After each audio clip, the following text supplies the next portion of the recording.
Aklas pasimatymas - laida kurianti ryšius. Laidą rengia Automoto Group. Dalinai remia Medijų rėmimo fondas ir Telia, kad kiekvienas ryšys būtų tikras. Telia - įdomiau, tik gyvenimas visiems. Sveiki, mėly klausytojai, čia radijo laida Aklas pasimatymas ir šiandien aš Lina Žaltauskaitė ir aš Irma Jokštytė Stanevičienė. Sveiki, gyvi. Šiandien pas mus svečiuojasi Kauno Arkos bendruomenės vadovė Rūta Lašaitė ir bendruomenės narė Patricija Kaniauskaitė. Sveikos. Sveiki. Sveiki. Labai džiaugiamės, kad atvykote pas mus papasakoti apie Kauno Arką ir galbūt nuo to, Rūta, ir pradėkime. Skaičiau šiek tiek jūsų svetainėje, kad nuo 2010 metų Kauno Arka gyvuoja, susikūrė jūsų bendruomenė. Gal galite papasakoti mūsų klausytojams, kaip susibūrė Kauno Arka, na ir kam jūs atstovaujate, kokie yra svarbiausi jūsų tikslai? Taip, tai jeigu ką, Patricija, papildysi mane, ar ne?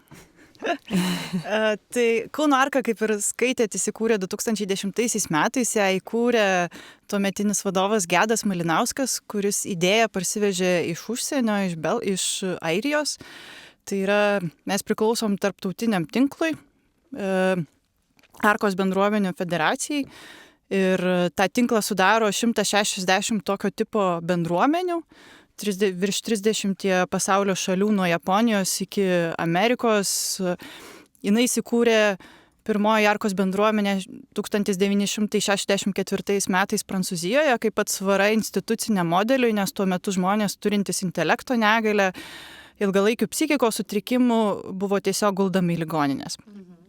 Tai buvo prasidėjo nuo to, kad įkūrėjas Žanas Vanie apsigyveno kartu su keliais žmonėmis ir nuo to prasidėjo visas judėjimas.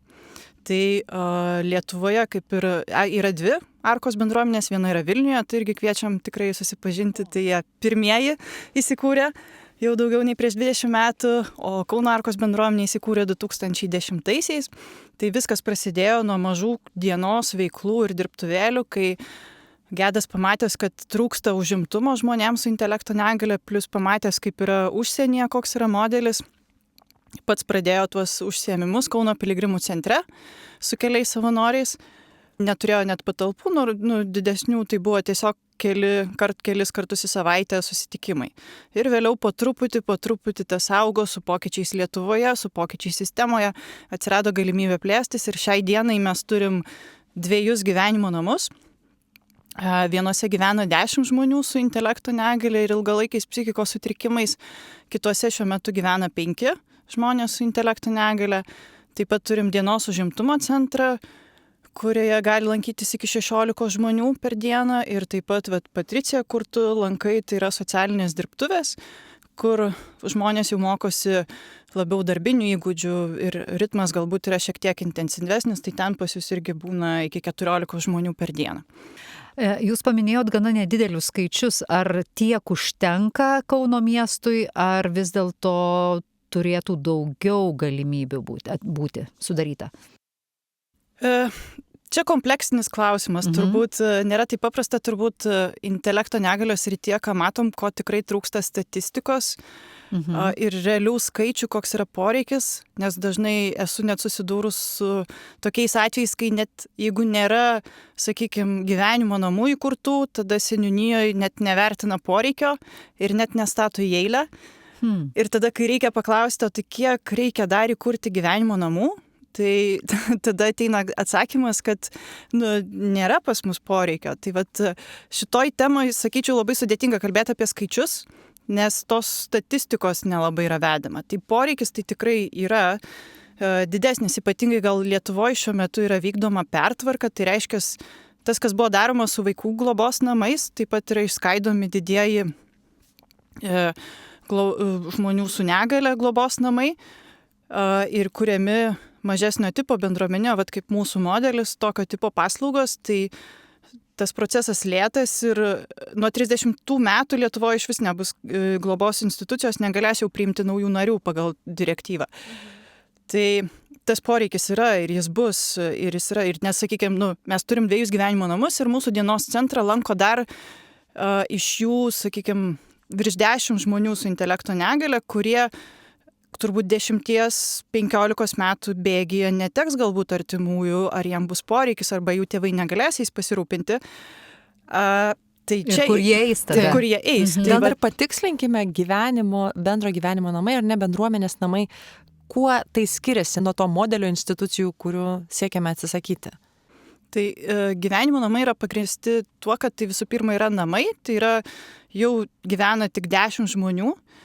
Skirtumas visų pirma toks, kad tai yra namų aplinka ir kur žmogus pats mokosi įgūdžių ir pats imasi atsakomybių už savo gyvenimą. Tai reiškia, kad nėra valgyklos, nėra gydytojų vietoje, jis turi savo kambarį, jis turi virtuvę, jis turi atsakomybės, nėra valytojų, nėra skalbėjų, nėra virėjų. Tai vadinasi, Jis turi pasirūpinti savo buitimi, savimi.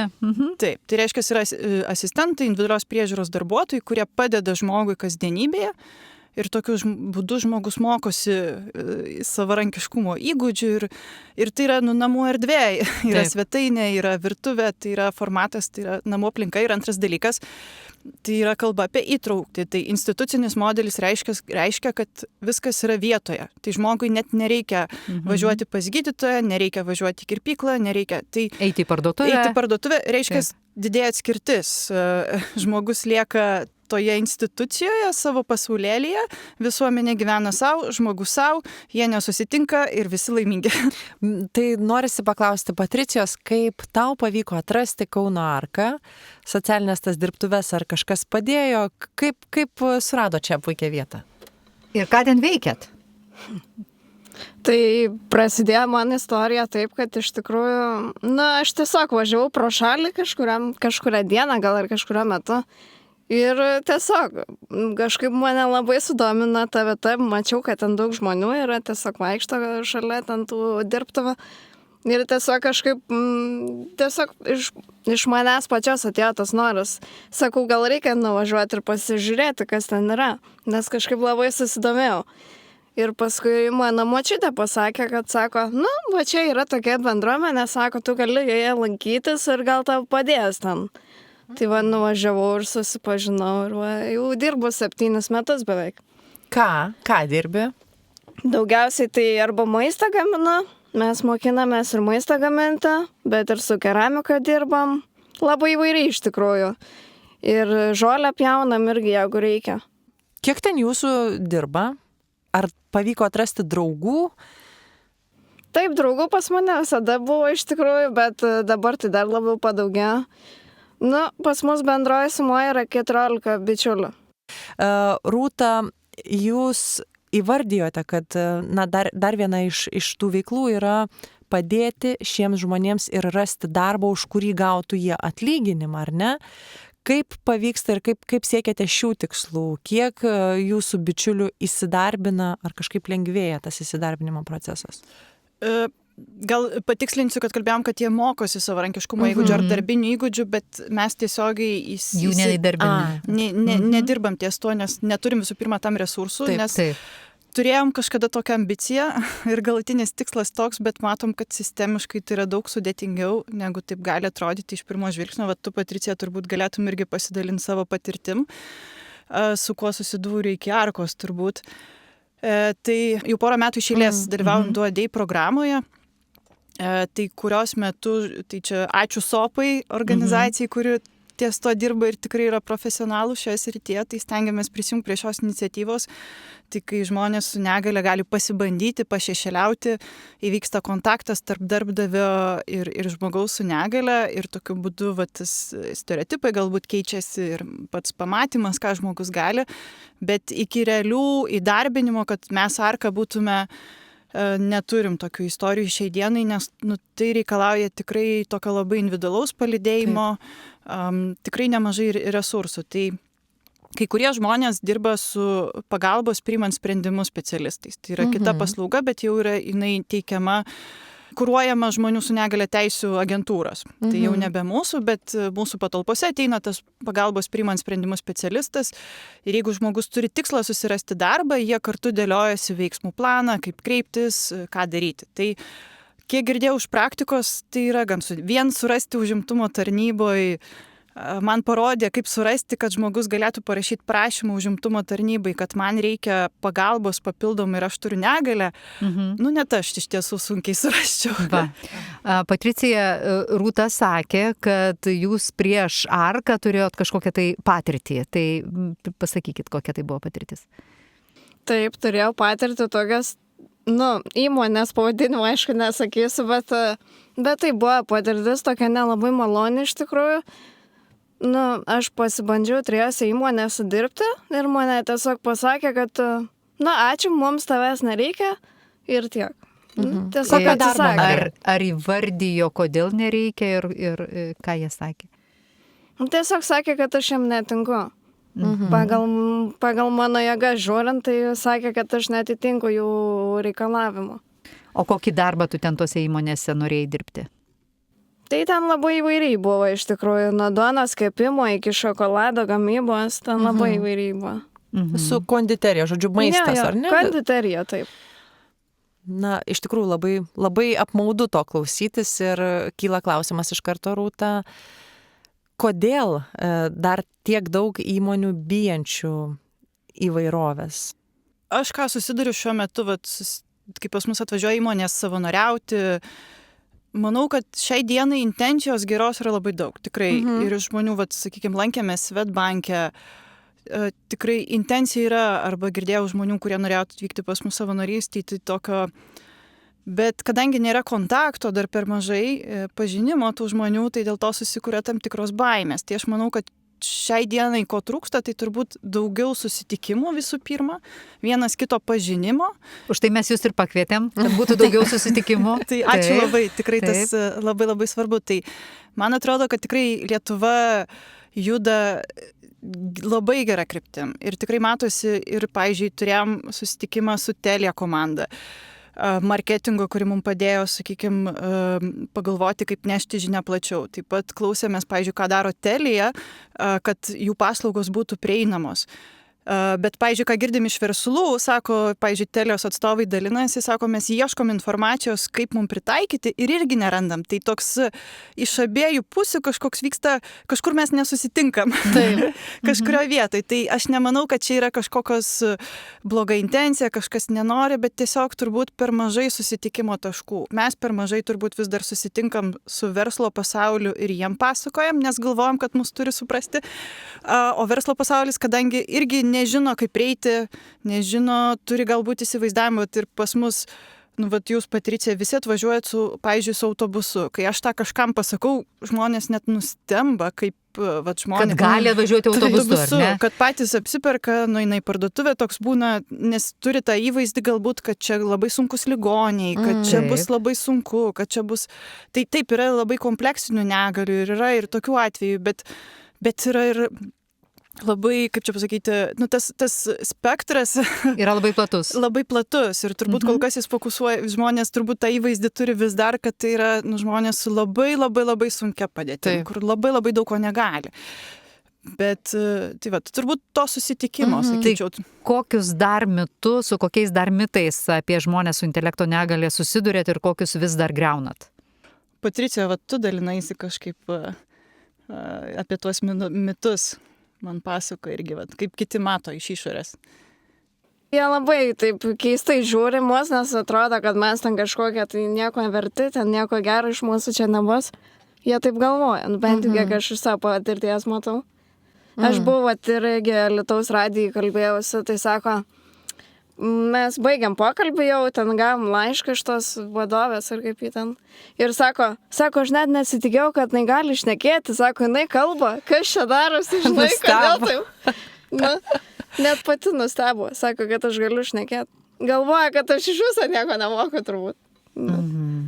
Glumina, ar ne, tokie mitai, iš ko jie kyla? Ar jūs jaučiat dar daug tos baimės ar to tokio atsargumo? Taip, bet tai nėra iš blogos intencijos. Kažkaip nesinori sakyti, kad kažkas nenori, nesupranta, turbūt tiesiog nežino. Tiesiog tai kyla iš nežinojimo natūralaus. Vat, pavyzdžiui, kai lankėmės banke ir pasakojom ir kartu irgi su Mantu, Edita, bendruomenės nariais lygiai taip pat apie tai, kaip žmonės su intelekto negalia galvoja apie pinigus. Ir atsiliepimas buvo apie tai, kad Ai, tai jie galvoja apie pinigus. Tai va čia turbūt tuos stereotipus ir stengiamės griauti, kad žmogui su intelekto negalia, jis kaip ir mes, turi tokius pačius poreikius, jam reikia visų paslaugų, jam reikia visuomenės, kaip ir man reikia švietimo, sveikatos, banko paslaugų, susisiekimo, taip pat ir žmogui su intelekto negalia. Aš netgi nelabai man patinka tas žodis specialieji poreikiai, nes tie poreikiai man iš esmės yra apie tą patį, tik tai kokios pagalbos žmogui reikia galbūt, kad jis galėtų, bet tie poreikiai, tai jie nėra kažkokie specialūs, ypatingi, kitokie. Kad kažkokie žmonės turėtų specialius atskirus poreikius nuo mūsų. Aš tai noriu paklausti, jūs esate didelės tarptautinės bendruomenės irgi nariai Arkos, ar ne? Tai kaip jums sekasi bendradarbiauti su kitomis šalimis, su kitomis bendruomenėmis ir ko jūs, ar bendradarbiaujat? Jei taip, tai ką ten pamatot, ką parsivežat? Tai ir Patricija, tu lankėsi Belfasto bendruomenė, ar ne? Gal turi savo įspūdžių pasidalinti? Jo, mes buvom nuvykę į Šiaurės Airiją, į Belfasto bendruomenę, ten irgi susipažinti su jo bendruomenė tiesiog, pabendrauti su žmonėm. Ir pamatėm, kad jie tokie faini kaip ir mes. Labai šilti tokie žmonės iš tikrųjų. Kiek laiko ten buvot? Savaitę turbūt buvo, nes tai buvo iki mano atvykimo, tai neprisim, bet turbūt apie 5 dienas, man atrodo, kažkur lankėtės. O šiaip tikrai palaikom tą bendradarbiavimą su kitomis Arkos bendruomenėmis, turim bendrus projektus. Praeitais metais turėjom tokį didžiulį įvykį, kuriuo tikrai didžiuojamės, tai kartu su tarptautinės Arkos atstovais dalyvavom Jungtinių tautų žmonių su negalia teisių konvencijos konferencijai. Kartu su Mantų bendruomenės nariu ir profesoriumi Jonu Rušku, kuris yra mūsų valdybos narys. Tai tą delegaciją sudarė Kanados 3 atstovai, iš kurių vienas yra žmogus su intelekto negalia, 3 JAV, Amerikos atstovai ir mes. Tai ta visa delegacija, mes ten važiavom, tai tokia buvo labai stipri patirtis ir pamatyti tą tarptautinį kontekstą, kokiame esame ir tuo labai džiaugiamės, kad ir mes iš Lietuvos tame buvom. Ir turbūt, kodėl mes ten atsidūrėm, tarptautinės Arkos bendruomenė pastebėjo, atrado mus per Editos istoriją neveiksnumo atstatymo. Tai mes tokie gan, tas visas procesas tikrai buvo toks naujas ir beprecedentis, sukūrė precedentą Lietuvoje. Ir iš to mes turbūt ir atsidūrėm Niujorke vėliau. Papasakokit trumpai klausytojams Editos istoriją. Tai gal paimant apie kontekstą, Lietuvoje šiuo metu yra vis dar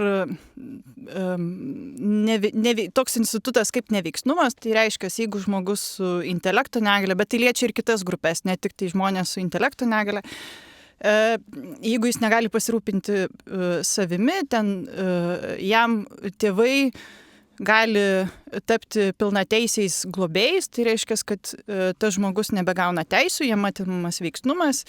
Ir viskas sprendžia už jį tėvai. Globėjai. Tie oficialūs teismo paskirti globėjai. Tai vėlgi Editos atveju pirmą kartą Lietuvos istorijai buvo atstatytas veiksnumas, tai reiškia, kad jinai buvo neveiksni.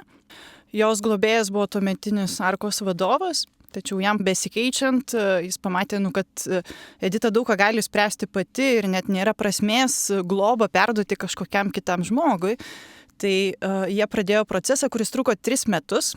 2 kartus teikė, teismo sprendimas buvo neigiamas, ekspertizė buvo neigiama ir tik iš 3 karto pavyko atstatyti. Tai kokį kelią atimti veiksnumą yra lengva, yra labai lengva, o atstatyti užtrunka gal 3 metus, žmogui reikia ir kartais iki tokio absurdo, kad žmogus turėtų teisės, žmogaus klausimą, ar galėtum išvardinti visus ministrus Lietuvos. Ar domiesi politika? Kokia nesąmonė. Tai aš manau, kad tikrai didžioji dalis mūsų neišvardintumėm. Tai ir nuo to priklauso, ar žmogus turės savo teisės. Tai čia kaip ir kalbėjom su Patricija, kad kartais iš žmonių su negalia tikimasi dar 3 daugiau, net nežinau, 10 kartų daugiau negu iš paprasto žmogaus. Ir tada mes tikėdamėsi labai daug, labai greit nurašom, kad žmogus nieko negali ir tada atimkim tas teisės. Rūta, ar daug jūsų bendruomenės narių neturi veiksnumo? Dabar turbūt taip gal tikslaus skaičiaus nepasakysiu turbūt, nes tai yra vis tiek žmonių informacija konfidenciali. Šiai dienai tikrai ta situacija keičiasi, turbūt tas likęs iš tų senesnių atvejų, iš senesnių žmonių.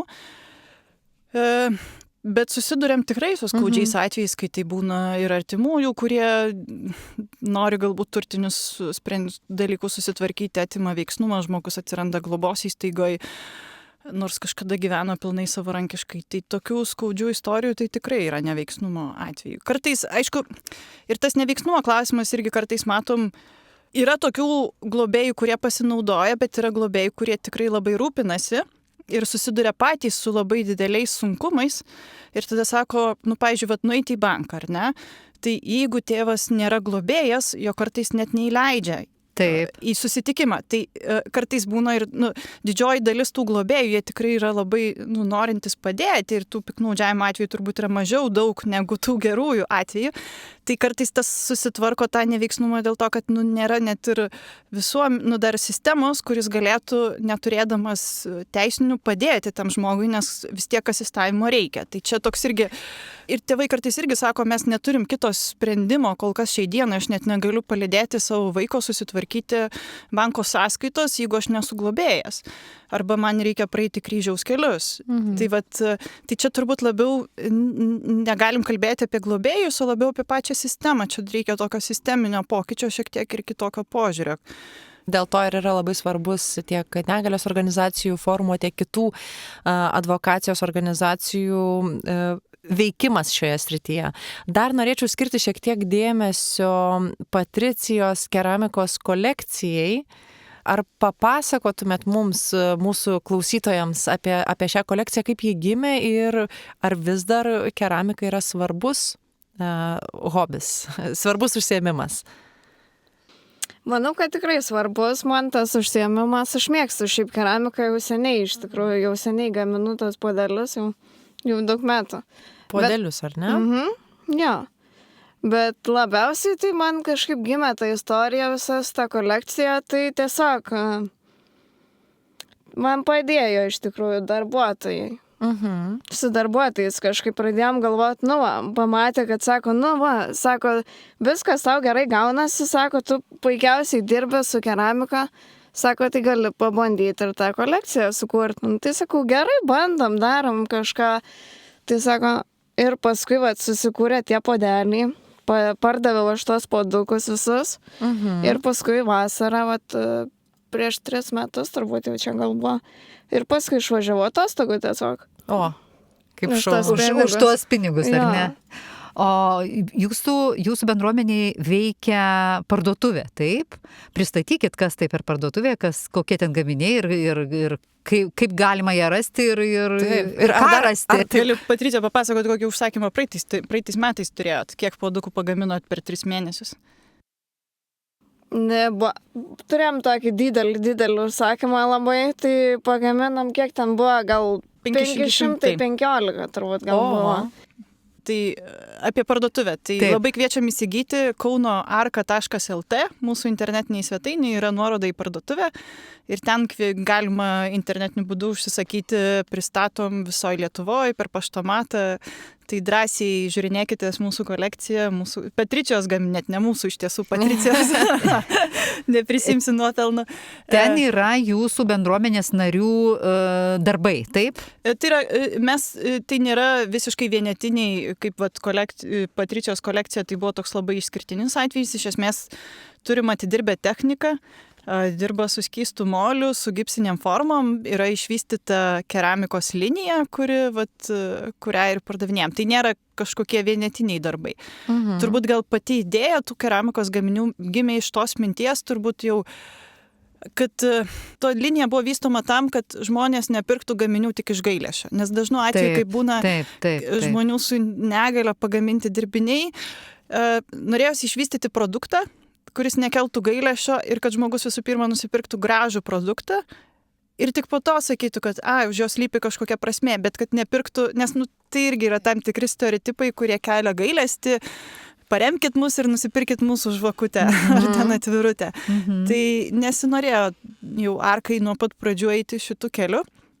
Dėl to ta linija jinai yra tokia tikrai, man atrodo, moderni, aktuali ir pritaikoma visur ir tokia plačiai. Tai gali drąsiai užsisakyti, taip pat bendradarbiavom su verslo įmonėm, tai vat, kaip ir minėjo Patricija, turim kartais didesnius užsakymus, kalėdinėms dovanoms, konferencijoms dovanoms, galim pagaminti tikrai vat, iki 500 vienetų gaminių per porą mėnesių ir vat, įmonė Kauno tiltai tos gaminius pakavo ir dovanojo savo klientam, partneriam. Ir dar jūs sakot, kad jūs nepadedat įsidarbinti. Jūs padedat įsidarbinti savo bendruomenės nariams. Gal čia yra turbūt problema tame, kad realizuoti save. Taip. Čia gal labiau realizuoti, kažkaip norėtųsi būti toj tiesoj, nes mes nemokam atlyginimų, tai nėra darbinis santykis, tai yra vis tiek vieta, kur žmogus mokosi. Taip, tai yra pirmas laiptelis, labai gerai, kad Lietuvoje tai atsirado, tikrai tą darom ir suprantam, kad tai yra žingsnis į priekį, bet turėti lūkestį, kad kad mes atstosim profesinį mokymą, pavyzdžiui. Taip. Ar kad mes atstosim 12 metų mokykloje, kas yra įtraukusis ugdymas, tai, ne, mes negalim padaryti tokio stebuklo. Tai turbūt dar vienas žingsnis turėtų būti lengvai suprantama kalba, kurios turi daugėti. Ar teisingai, manau, Rūta? Nemanau, kad tik su lengvai suprantama kalba kažkaip, čia yra turbūt labiau irgi nuo įtraukiojo ugdymo, man atrodo, kad tai prasideda. Bet įtraukiajame ugdyme ir turėtų būti lengvai suprantamas kalbos naudojimas. Kai mes paklausėm, pasidomėjom, kiek yra literatūros lengvai suprantama kalba, tai pasirodo Lietuvoje yra 2 knygos tik tai. Tai apie ką mes galime, o apie vadovėlių iš vis nėra lengvai suprantama kalba, tai kaip ugdyti, kaip mokyti. Kaip suteikti daugiau kompetencijų. Ir informacijos.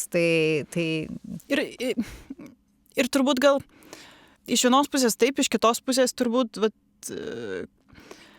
man atrodo, gal tas irgi kartais požiūris, kad reikia labai labai daug pastangų, kad tą žmogų įtraukti. Kartais nebūtinai, tau, Patricija, ar visada reikia lengvai suprantamos kalbos. Turbūt klausimus, kuriuos gavai šiandien, tai jie buvo labai aiškiai parašyti ir labai paprastai, ar ne? Ne visada yra tas poreikis. Tai man atrodo irgi kažkaip svarbu gal neužsisukti tose mintyse, kad čia dabar mums reikia labai labai daug investuoti pinigų. Gal pradėkim nuo to, kad tiesiog nuo mažų žingsnelių pasikalbėkim ir turbūt gal tas ir įtrauka ugdymo toks baubas irgi yra apie tai, kad taip atrodo, kad čia dabar iš kažko atimsim pinigus tam, kad investuotume į žmonių su negale teisės ir kažkas kažko neteks, nes šitiem žmonėm reikia labai daug. Tai tokiu būdu tas ir kuriamas šiek tiek, man atrodo, susipriešinimas. Tai yra turbūt žmonių, kuriem reikia daugiau pagalbos, yra tokių, kuriem reikia mažiau. Tai turbūt... Jau netrukus bus mūsų žinios lengvai suprantama kalba, kuriomis mes labai džiaugiamės, jau 2 sezoną mes jas turim, bet dar norisi jūsų paklausti, apie ką svajoja Kauno Arka? Oi, Kauno Arka turi daug ambicijų, turbūt daug svajoja, ar ne? Patricija. Tai atskleiskit nors truputį, kad tos svajonės pildytųsi.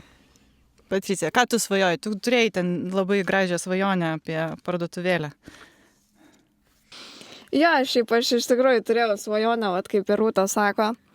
Pas mane svajonė iš tikrųjų tokia, gal negyventinama, turbūt ten po daugelio metų galbūt atsiras, bet aš galvojau, kad tiesiog norėčiau atsidaryti tų savo gamybos podelių, ten tų parduotuvėlę, kad tiesiog galėčiau pardavinėti tos gaminius žmonėms. Manau, kad labai gyvendinama svajonė. Rūta, o visos bendruomenės? Kad mes būtume arčiau visuomenės, kad turėtume galimybę, pavyzdžiui, būti Kauno centre, turėti savo parduotuvėlę, turėti gyvenimo namus, ne kur nors vienus jau turim Kauno centre ir vykdyti taip veiklas, kad mes būtume arčiau visuomenės. Turbūt, kad būtumėt matomi. Kad būtume labiau matomi, kad nebūtume tik ta vieta, kur atvažiuoja kažkas pasižiūrėti, kaip gyvena žmonės su intelekto negalia, bet kad mūsų veiklos ir patys būtume visuomenės dalim labiau galbūt, arba kažkaip daugiau sąveikautume su visuomenė ir tokiu būdu, man atrodo, mes tik galim laužyti tuos stereotipus. Galų gale gyvenimo namai, kad jie būtų Kauno centre, kur nors ar gražiam bute, ne tik tai, kad čia šitiem tai ten užteks tik tai paprasto butuko, kad tai būtų, kodėl naujas daugiabutis, kodėl jie, pavyzdžiui, Paryžiaus Arka turi naują projektą, Paryžiaus vienam iš tokių ne pačių tolimiausių rajonų, didžiuliam daugiabutį yra keli butai, kuriuose gyvena žmonės su intelekto negalia ir tokiu būdu kuria bendruomenę. Tai, bet kad Lietuvoje tai būtų ne kažkur periferijai, o kad būtume centre. Tai to mes ir linkim. O dabar tikrai atėjo laikas pasiklausyti žinių lengvai suprantama kalba. Žinios lengvai.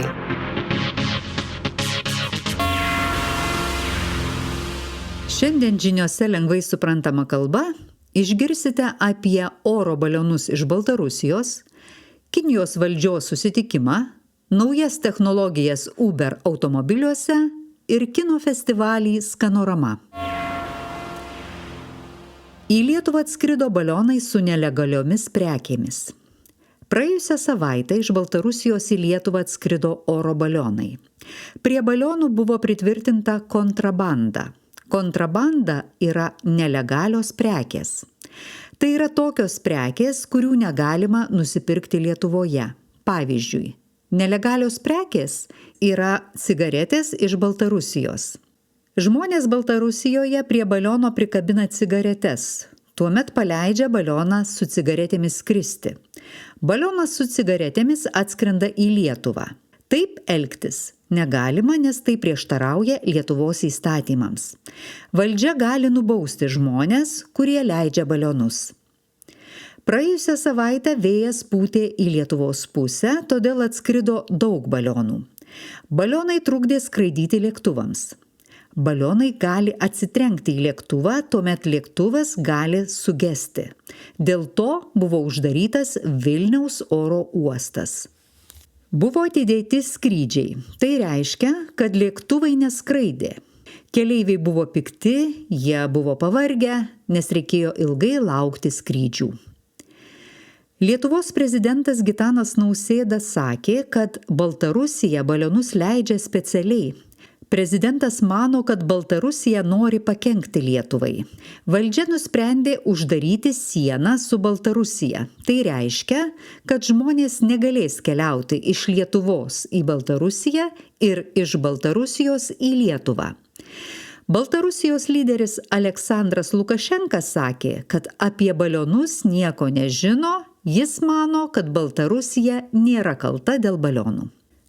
Lietuvos pareigūnai primena, jei randi balioną, neliesk jo, o skambink 112 ir pranešk apie rastą balioną. Susitikimas Kinijoje. Kinijos valdžia susirinko į susitikimą. Politikai kalbėjo apie planus ateinantiems 5 metams. Kinija nori būti stipresnė ir savarankiška. Kinijos valdžia mano, kad gali kilti konfliktas su Jungtinėmis Amerikos valstijomis. Todėl Kinija nori būti tam pasiruošusi. Kinija nori daugiau prekių gaminti savo šalyje ir mažiau pirkti iš kitų šalių. Todėl Kinija daug investuos į mokslą ir technologijas. Mokslininkai kurs dirbtinį intelektą ir naujas kompiuterių technologijas. Europa dabar yra labai priklausoma nuo Kinijos. Ji perka daug prekių iš Kinijos, pavyzdžiui, perka specialias dalis automobiliams. Kinija pradėjo riboti šių prekių pardavimą, taip ji nori parodyti, kad yra galinga. Kinija nori, kad kitos šalys pirktų iš jos daug prekių, bet ji pati nori nepirkti nieko iš kitų šalių.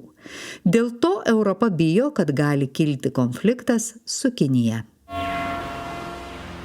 Naujos technologijos Uber automobiliuose. Įmonė Uber nori turėti automobilius be vairuotojų. Uber yra įmonė, kurioje dirba vairuotojai, jie nuveža žmones į įvairias vietas. Įmonė nori, kad ateityje vairuotojams nereikėtų dirbti. Automobiliai ateityje važiuos be vairuotojo.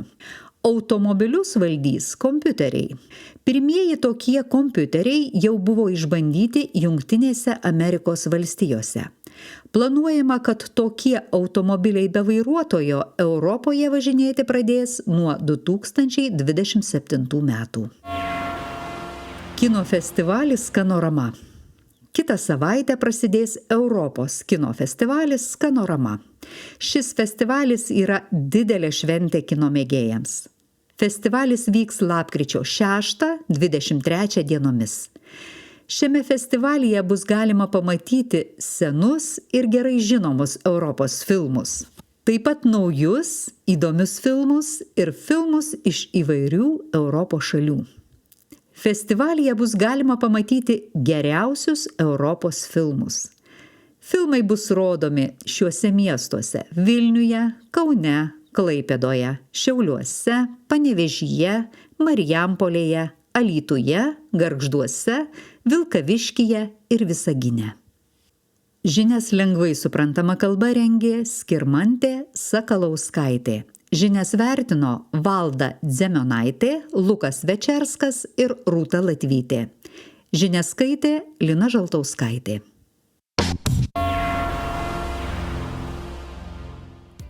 Dėkojame labai. Šiandieną aklame pasimatyme svečiavosi Kauno Arkos vadovė Rūta Lašaitė ir Kauno Arkos narė Patricija Kaniauskaitė. Ačiū Jums labai. Ačiū Jums. Ačiū ir Jums, kad pakvietėt. Labai nuoširdžiai dėkojam. O su klausytojais atsisveikinam iki kito sekmadienio 13 valandą. Aklame pasimatyme. Čia buvo Lina Žaltauskaitė ir Irma Jokštytė Stanevičienė. Likite sveiki. Sudie. Aklas pasimatymas laida kurianti ryšius. Laidą rengia Automoto Group. Dalinai remia medijų rėmimo fondas ir Telia, kad kiekvienas ryšys būtų tikras. Telia įdomiau, tik gyvenimas visiems.